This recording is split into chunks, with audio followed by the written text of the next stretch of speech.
Shalom, shalom, buenas noches a todos y Sameach Purim. Estamos aquí para darle lectura al libro de Esther, conocido como Megilá. Esther, que significa el rollo o el pergamino de Esther, en conmemoración de la celebración de Purim. Es interesante que esta semana, básicamente, la historia del libro de Esther se está llevando a cabo literalmente. Sabemos las cosas que están ocurriendo en el Medio Oriente, sobre todo en Israel, con respecto a la nación de Irán. Porque si no lo sabían, Persia es el Irán antiguo. Y sabemos que las cosas que están sucediendo, pues nada es casualidad en el plan del Señor, todo tiene una razón de ser. Y lamentablemente Israel de nuevo se encuentra en una situación de guerra, ya que estaban recuperándose, están de nuevo escondiéndose en los centros de bomba para evitar perder sus vidas. Estados Unidos también está envuelto y sabemos que todo obra para bien, si el Señor así lo permite. Y queremos leer el libro de Esther. Si usted tiene su Biblia a mano, puede seguir conmigo o puede simplemente escuchar. Y voy a estar haciendo uso de esta Biblia que se llama Nueva Versión Internacional, revisión del 2022. Muy buena, salió en español el año pasado y les recomiendo que si la pueden conseguir, la consigan porque es una Biblia de estudio y tiene muy buenos comentarios e ilustraciones. Recuerden que a mí me gusta lo visual, por lo tanto esta Biblia ayuda en ese aspecto. Y escoger leerla de esta, sobre todo porque tiene letra grande y me es más fácil leerlo con ustedes. Pero antes de empezar, quiero comentar que anoche en nuestra clase de doctorado tuvimos un invitado que es un analista geopolítico y estaba hablando de la situación que está ocurriendo con Irán. Y él estaba comentando de que Irán realmente, los iraníes, el pueblo iraní, se consideran hermanos de Israel. Y todo comenzó desde que Ciro, el rey de Persia, permitió a los judíos regresar a la tierra de Israel para reconstruir el templo y reconstruir la ciudad de Jerusalén. Desde entonces realmente ha habido un lazo de hermandad. Pero ¿por qué no encontramos la situación que nos encontramos hoy día? No es el pueblo iraní como tal en general, es el régimen de los ayatolas, porque ellos son los que han mantenido por más de 40 años al pueblo sometido en opresión e injusticia. Y es ese grupo específicamente, ese régimen que ha causado los daños que ha causado y es el que realmente está en guerra en contra de Israel y de Estados Unidos. Si ustedes han estado viendo las noticias, ustedes han visto cómo el pueblo se ha salido, el pueblo de Irán, para levantarse en contra del régimen de los ayatolas. Sin embargo, ¿qué ha hecho ese régimen? Ha matado, asesinado más de 80.000 personas de su propio pueblo. En otras palabras, no consideran la dignidad humana, que es lamentablemente algo que el Islam radical no tiene en mente, la dignidad humana ni la vida humana, contrario a lo que la Torá nos enseña. El pueblo que es radical en su creencia no mira la vida. Es interesante también que el término Islam lo que significa es sometimiento, sometimiento. Y están sometidos a una ideología que lo que ama es la muerte, a lo que le dan valor es a la muerte y no a la vida, y mucho menos a la dignidad del ser humano. Tan es así que estaba comentando este invitado anoche de que los islamistas radicales, los que son radical dentro de su ideología religiosa, no matan por odio, sea, no es que odien a los israelitas, no es que odien a Estados Unidos. Ellos, cualquiera que ellos, cualquier persona, cualquier nación que no estén de acuerdo con ellos en su ideología religiosa, son considerados infieles. Y como ellos están sometidos a serle fiel a su ideología, ellos están dispuestos a dar su vida con tal de encontrar honor ante los ojos de su Dios.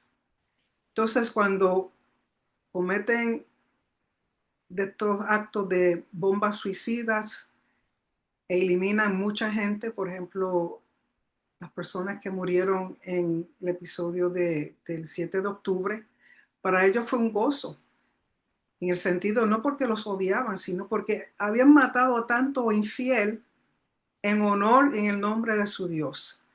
Ese es el extremo al cual ellos van. Es una ideología tan arraigada en ellos de que, de nuevo, el valor de la vida humana no tiene ninguna, no existe. No tienen consideración de la dignidad humana.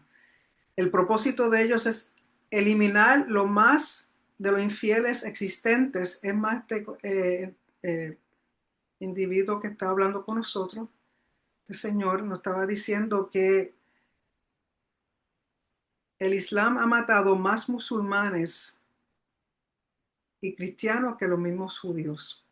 Porque tenemos que entender también que aún dentro de los musulmanes hay dos grupos. Están los chiitas y están los sunis. Y todo es simplemente una interpretación, como ellos interpretan quién tiene autoridad con respecto a las cosas que ellos creen y enseñan. Esa es la única diferencia. Y hay creo que un 85% de los musulmanes son suní y el 15% son chiitas. Entonces ahí viene el conflicto. Mientras que la nación de Irán más bien es toda chiita y lo que son naciones sunis están en contra. Por lo tanto, posiblemente que se sigan añadiendo más naciones en contra de Irán.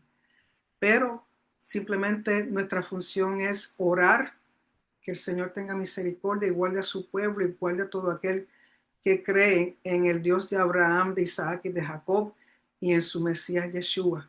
¿Okay? Así que vamos a dar lectura al libro de Esther porque realmente esto está siendo proféticamente desarrollándose ante nuestros ojos. Y dice así el primer capítulo del libro de Esther. El rey Asuero, que reinó sobre 127 provincias que se extendían desde la India hasta Cus es Etiopía, estableció su trono real en la ciudad de Susa. En el tercer año de su reinado ofreció un banquete para todos sus nobles y oficiales, al que asistieron los líderes militares de Persia y Media, y también los príncipes y los nobles de las provincias. Durante 180 días les mostró la enorme riqueza de su reino y la esplendorosa gloria de su majestad. Pasado este tiempo, el rey ofreció otro banquete que duró 7 días para todos los que se encontraban en la ciudad de Susa, tanto los más importantes como los de menor importancia. Este banquete tuvo lugar en el jardín interior de su palacio, el cual lucía cortinas blancas y azules sostenidas por cordones de hilo de lino blanco y lana color púrpura que pasaban por anillos de plata sujetos a columnas de mármol. También había sofás de oro y plata sobre un piso de mosaicos de pórfido, mármol, madreperla y otras piedras preciosas. En copas de oro de las más variadas formas se servía el vino real, el cual corría a raudales, como era de esperarse del rey. Todos los invitados podían beber cuanto quisieran, pues los camareros habían recibido instrucciones del rey de servir a cada uno lo que deseara. La reina Basti, por su parte, ofreció también un banquete para las mujeres en el palacio del rey Asuero. Al séptimo día, como a causa del vino, el rey Asuero estaba muy alegre. Ordenó a los 7 eunucos que le servían, Meumán, Bizá, Harbona, Bigtá, Abacta, Setá y Carcas, que llevaran a su presencia a la reina ceñida con la corona real, a fin de exhibir su belleza ante los pueblos y sus nobles, pues realmente era muy hermosa. Pero cuando los eunucos comunicaron la orden del rey, la reina se negó a ir. Esto contrario, esto contrarió mucho al rey y se enfureció. De inmediato el rey consultó a los sabios conocedores de los tiempos, porque era costumbre que, en cuestiones de ley y justicia, el rey consultara a los expertos. Los más allegados a él eran Carcena, Setar, Admata, Tarsis, Meres, Marcená, Memucán, los 7 nobles de Persia y Media que tenían acceso especial a la presencia del rey y ocupaban los puestos más altos en el reino. Según la ley, ¿qué se debe hacer con la reina Vasti por haber desobedecido la orden del rey transmitida por los eunucos?, preguntó el rey. En presencia del rey y de los nobles, Memucán respondió: la reina Vasti no solo ha ofendido a su majestad, sino también a todos los nobles y a todos los pueblos de todas las provincias del rey Asuero, porque todas las mujeres se enterarán de la conducta de la reina, y esto hará que desprecien a sus esposos, pues dirán: el rey Asuero mandó que la reina Vasti se presentara ante él, pero ella no fue. El día en que las mujeres de la nobleza de Persia, de Media, se enteren de la conducta de la reina, responderán de la misma manera a todos los nobles de su majestad. Entonces no habrá fin al desprecio y a la discordia. Por lo tanto, si le parece bien a su majestad, emita un decreto real, el cual se inscribirá con carácter irrevocable en las leyes de Persia y Media, que Vasti nunca vuelva a presentarse ante su majestad y que el título de reina se lo otorgue a otra mejor que ella.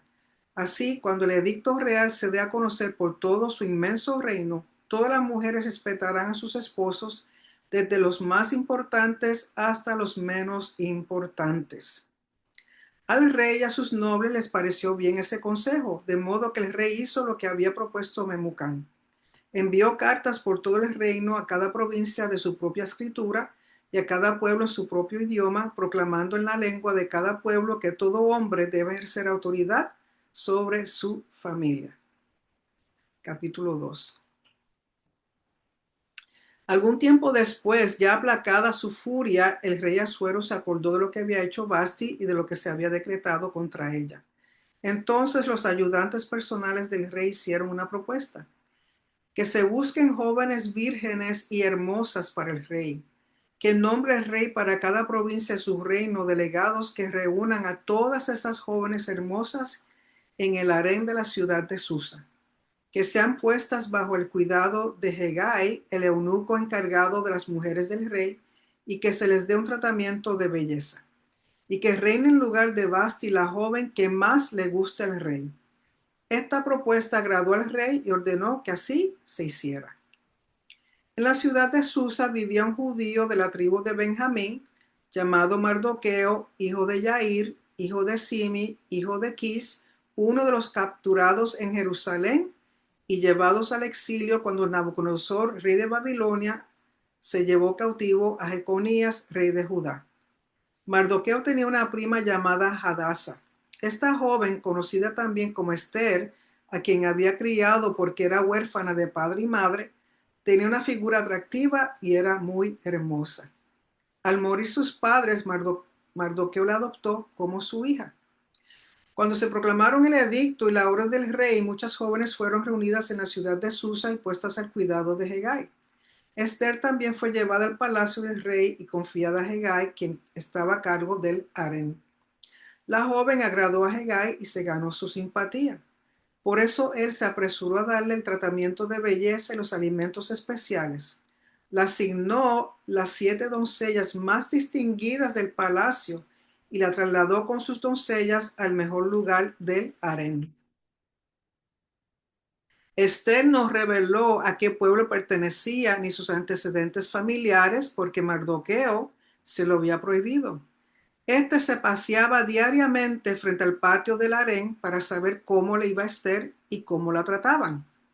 Ahora bien, para poder presentarse ante el rey, una joven tenía que completar los 12 meses de tratamiento de belleza ordenados, 6 meses con aceite de mirra y 6 con perfumes y cosméticos. Terminado el tratamiento, la joven se presentaba ante el rey y podía llevarse del harén al palacio todo lo que quisiera.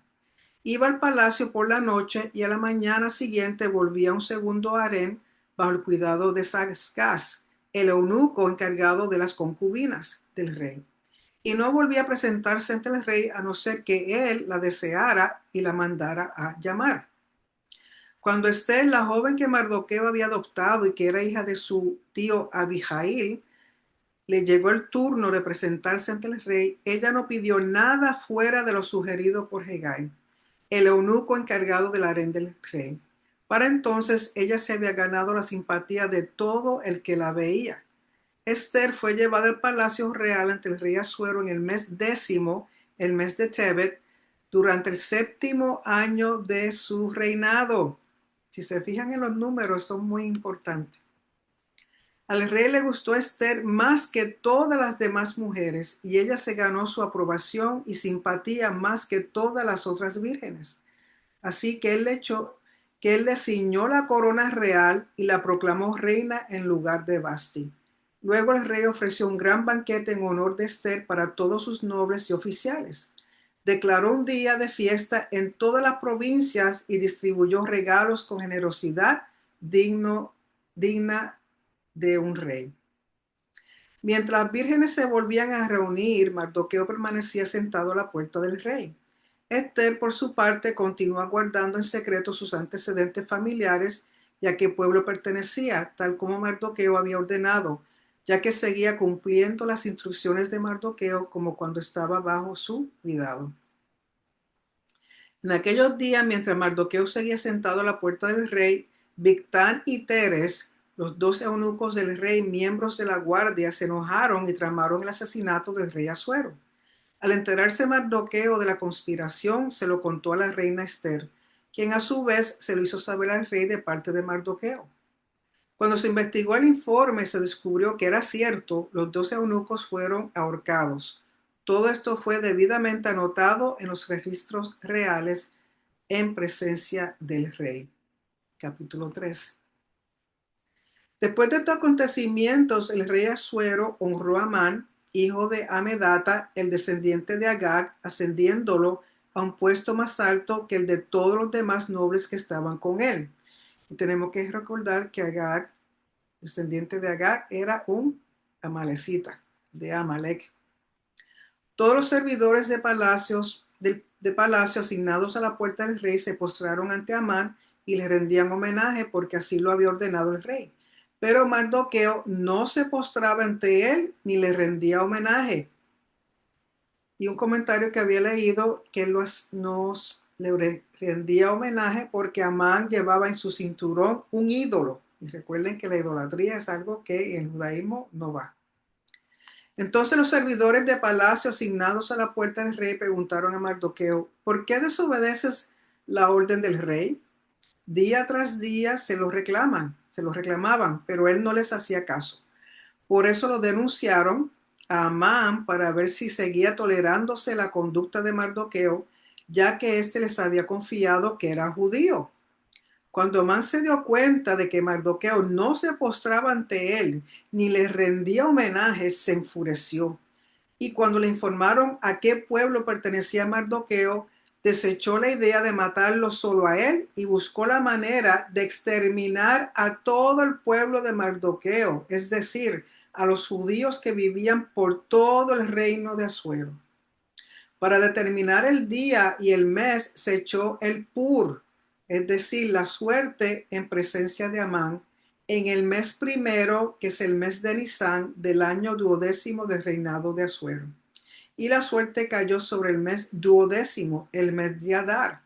Entonces Amán dijo al rey Asuero: hay cierto pueblo disperso y separado entre los pueblos de todas las provincias del reino, cuyas leyes y costumbres son diferentes de las de todos los demás.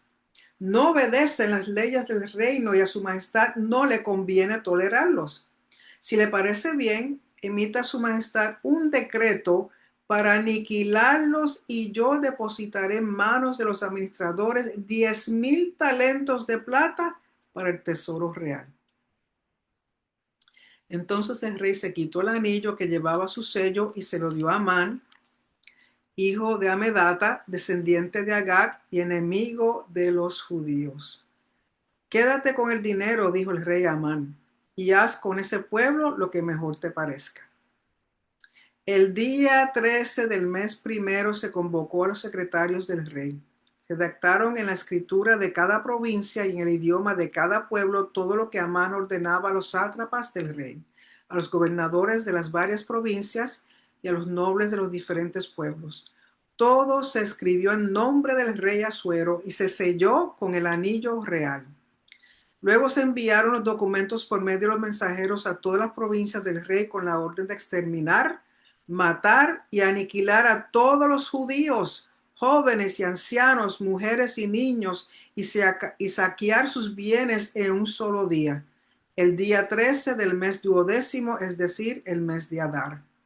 En cada provincia se debía emitir como ley una copia de la carta del edicto, el cual se comunicaría a todos los pueblos a fin de que estuvieran preparados para ese día. Los mensajeros partieron de inmediato por orden del rey y a la vez se publicó el edicto en la ciudad de Susa. Luego el rey y Amán se sentaron a beber, mientras que en la ciudad de Susa reinaba la confusión. Capítulo 4. Cuando Mardoqueo se enteró de todo lo que se había hecho, se rasgó las vestiduras, se vistió de luto, se cubrió de ceniza y salió por la ciudad dando gritos de amargura. Pero como a nadie se le permitía entrar a palacio vestido de luto, solo pudo llegar hasta la puerta del rey.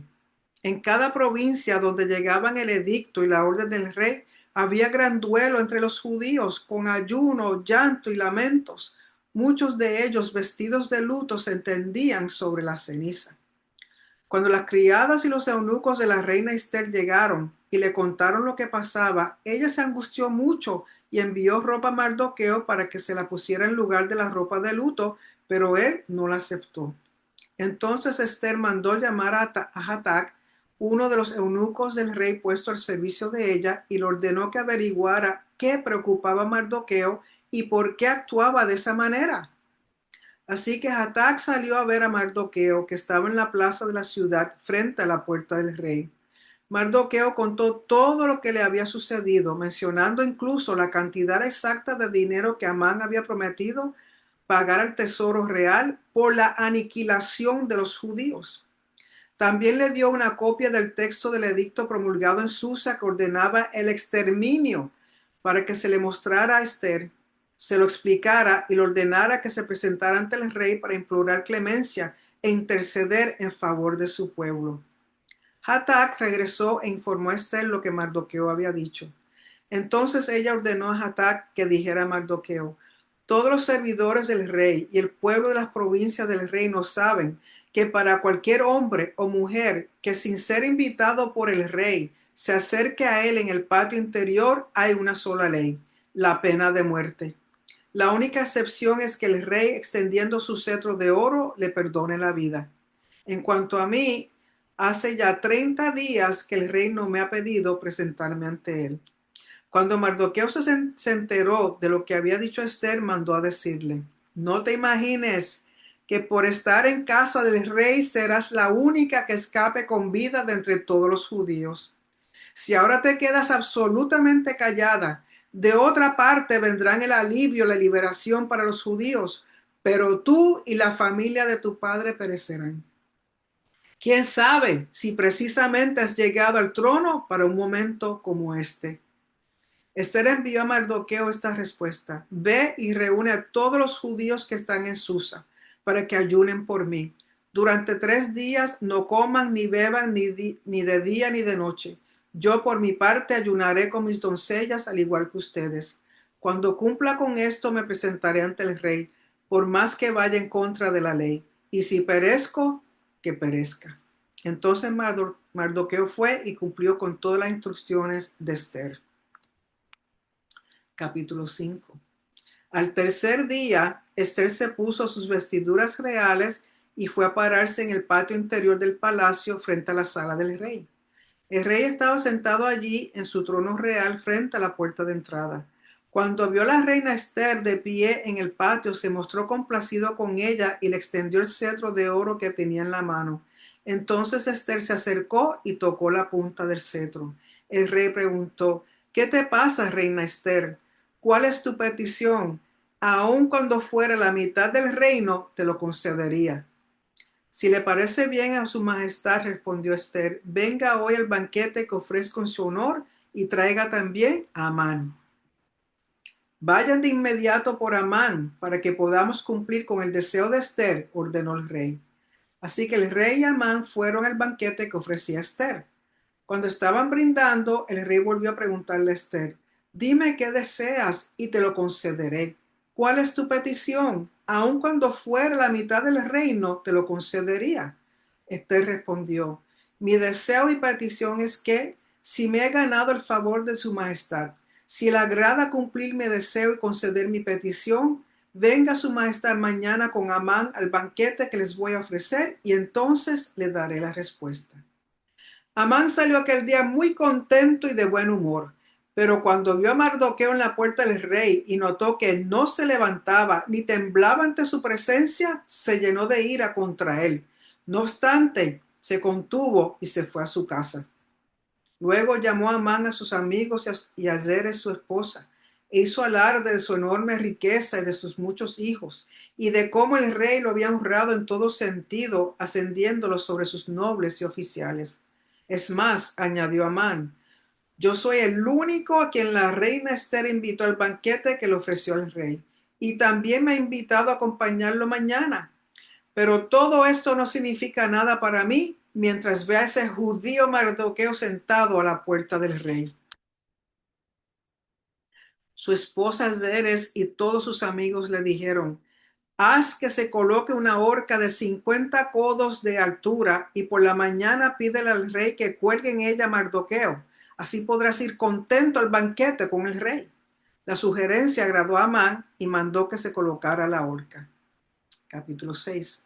Aquella noche el rey no podía dormir. Entonces ordenó que trajeran las crónicas reales, la historia de su reino, y que se las leyeran.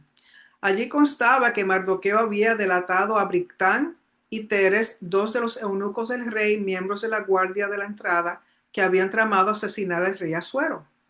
¿Qué honor o reconocimiento ha recibido Mardoqueo por esto?, preguntó el rey.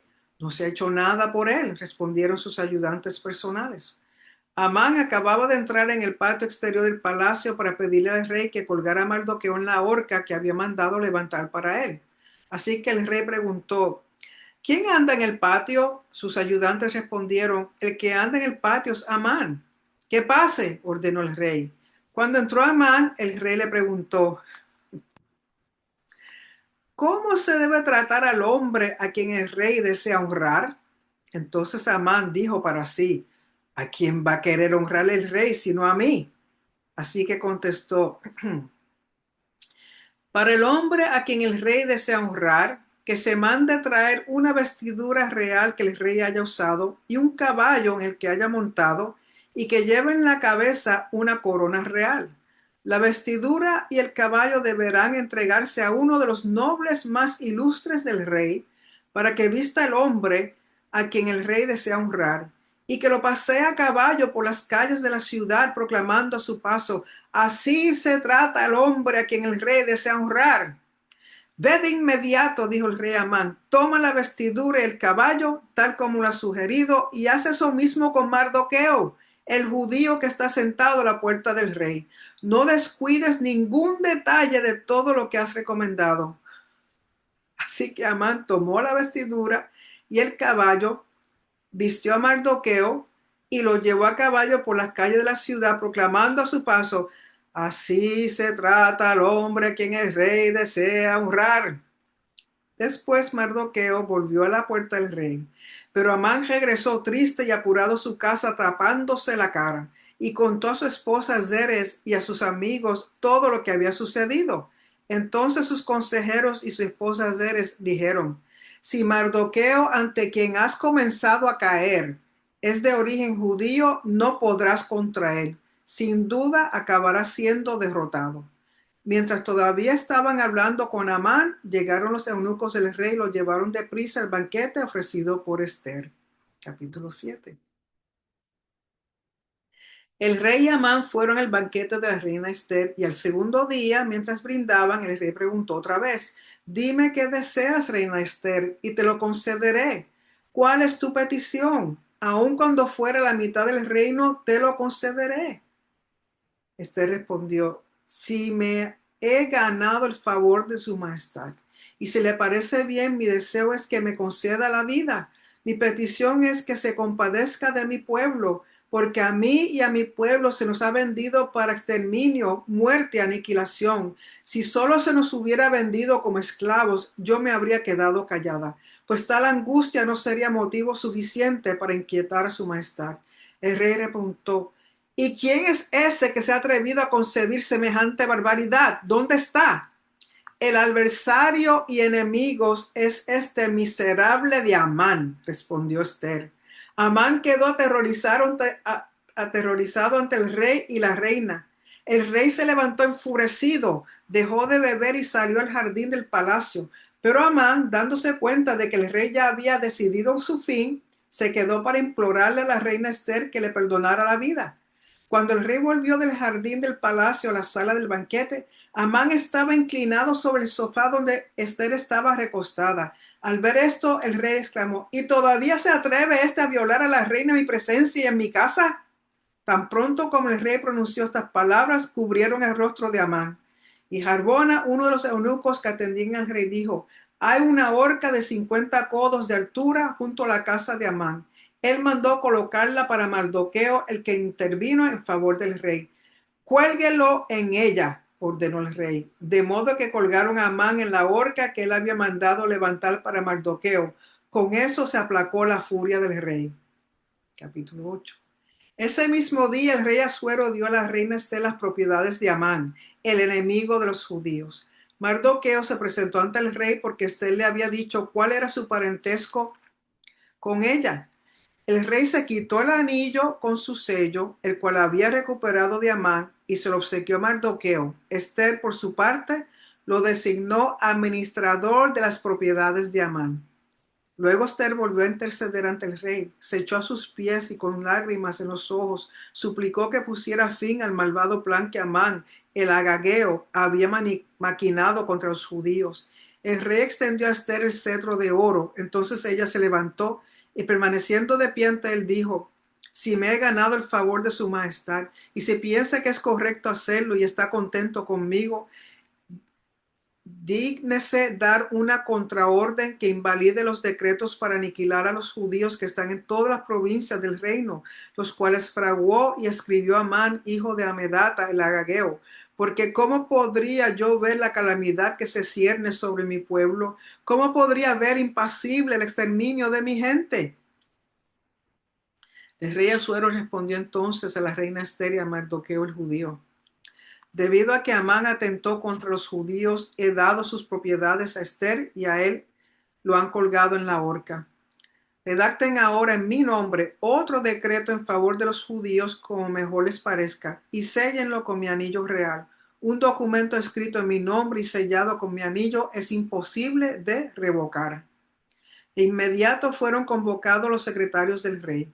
Era el día 23 del mes tercero, el mes de Sivan.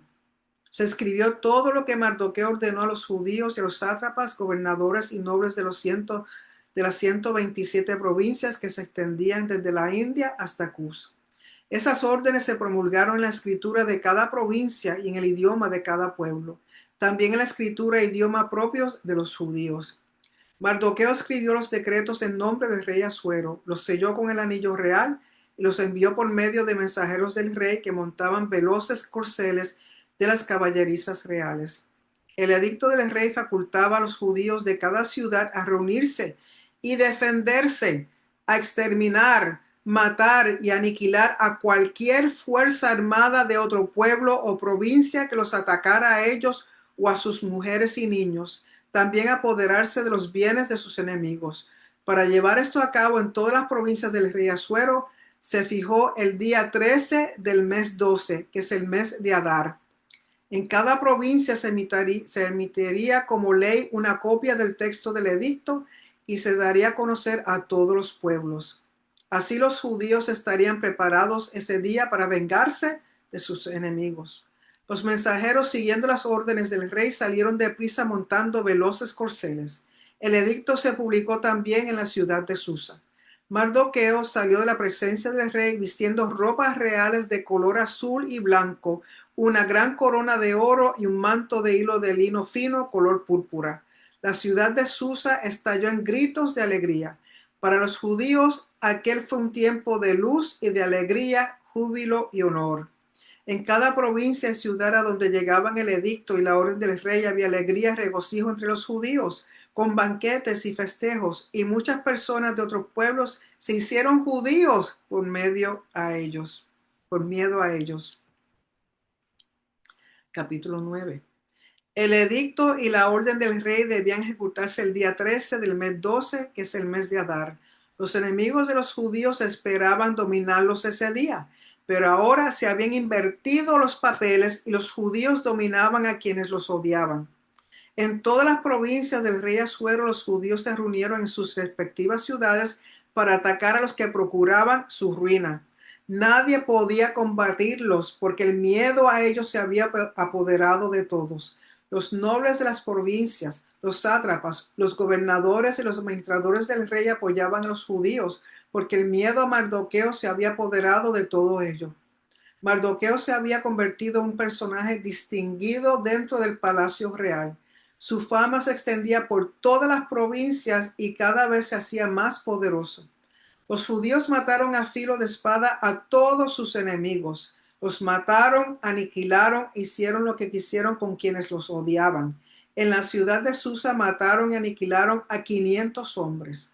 También mataron a Parsandata, Dalfón, Aspata, Porata, Adalías, Aridata, Parmasta, Arisai, Aridai y Abaizata, que eran los 10 hijos de Amán, hijo de Amedata, el enemigo de los judíos, pero no se apoderaron de sus bienes.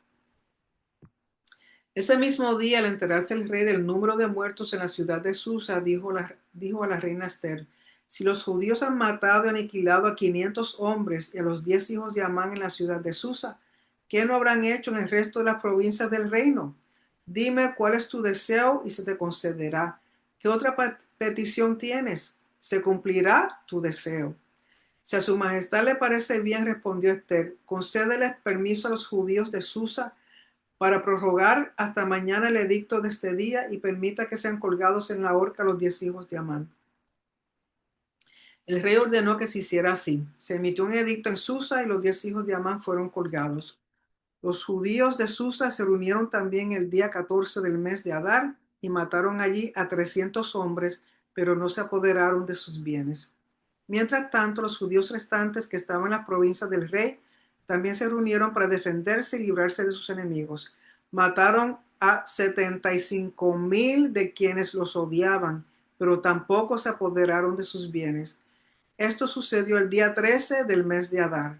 El día 14 descansaron y lo celebraron con un alegre banquete. En cambio, los judíos de Susa, que se habían reunido el 13 y el 14, descansaron el día 15 y lo celebraron con un alegre banquete, que es lo que llaman Purim Shushan. Por eso los judíos de las zonas rurales, los que viven en las aldeas, celebran el 14 del mes de Adar como día de alegría y banquete y se hacen regalos unos a otros. Mardoqueo registró estos acontecimientos y envió cartas a todos los judíos de todas las provincias lejanas y cercanas del rey Asuero, exigiéndoles que celebraran cada año los días 14 y 15 del mes de Adar, como el tiempo en que los judíos se libraron de sus enemigos y como el mes en que su aflicción se convirtió en alegría y su dolor en día de fiesta.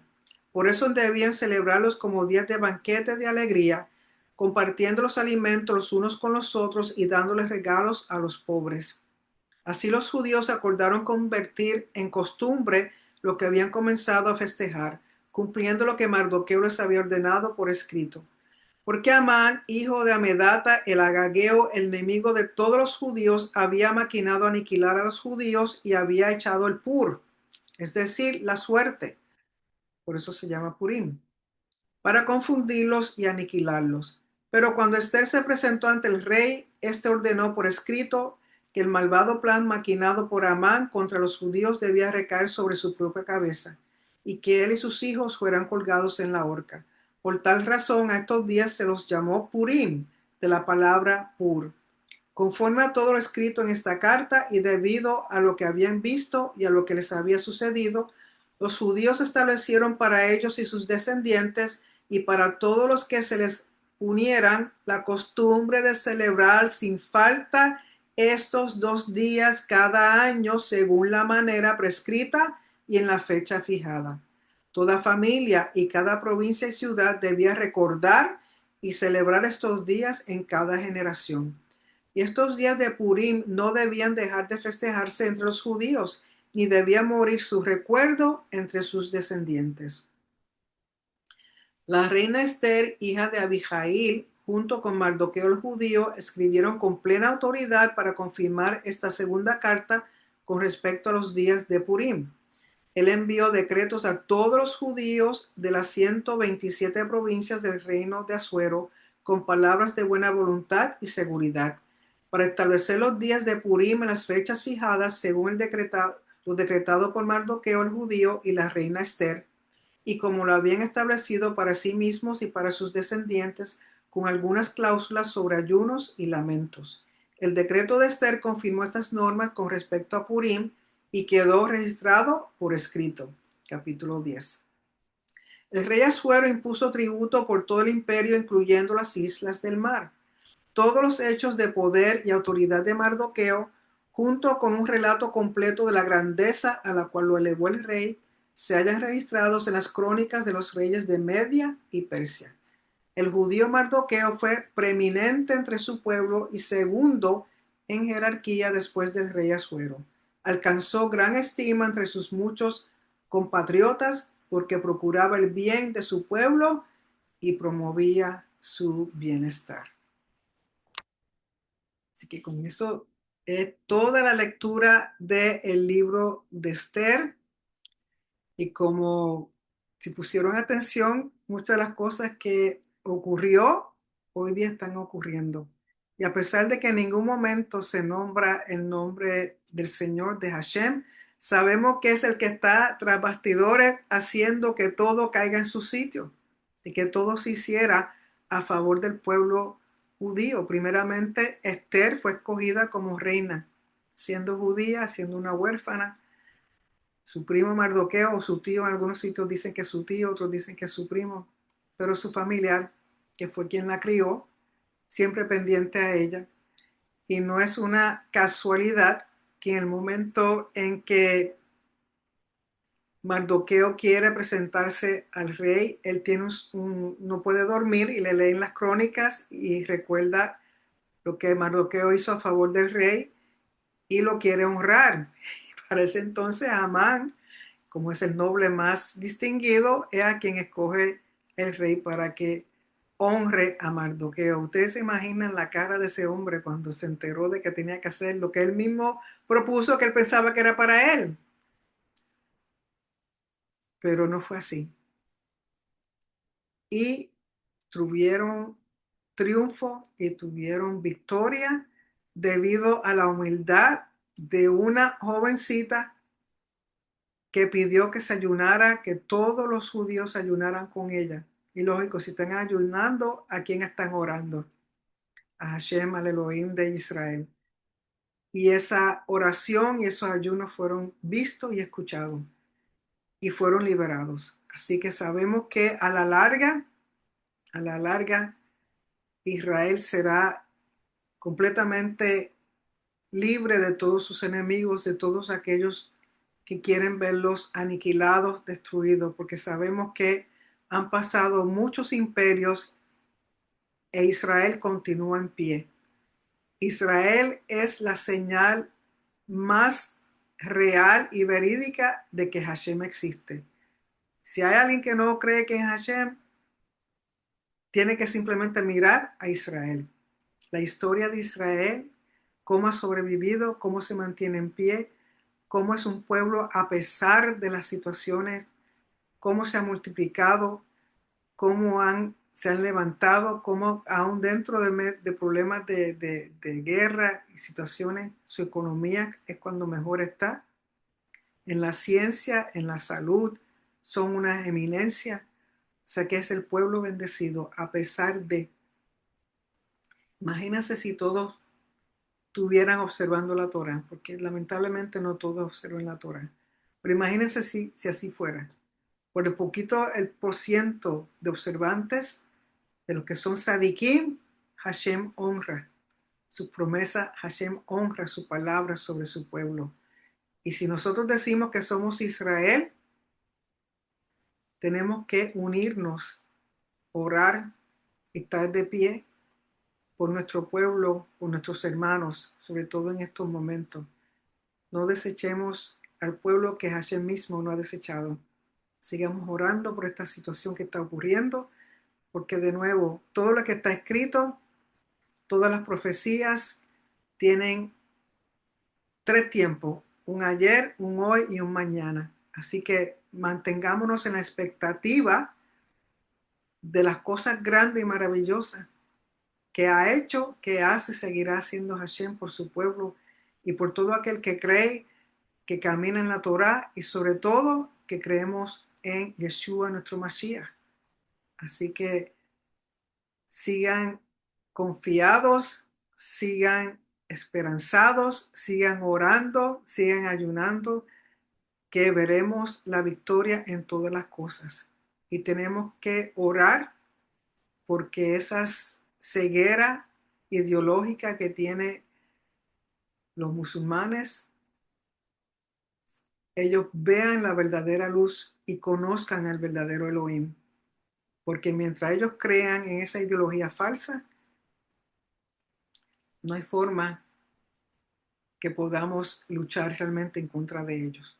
Solamente Hashem, solamente su Espíritu Santo. Así que oremos de que ellos conozcan la verdadera luz, conozcan el verdadero camino y conozcan el verdadero Elohim. Así que con eso los dejo.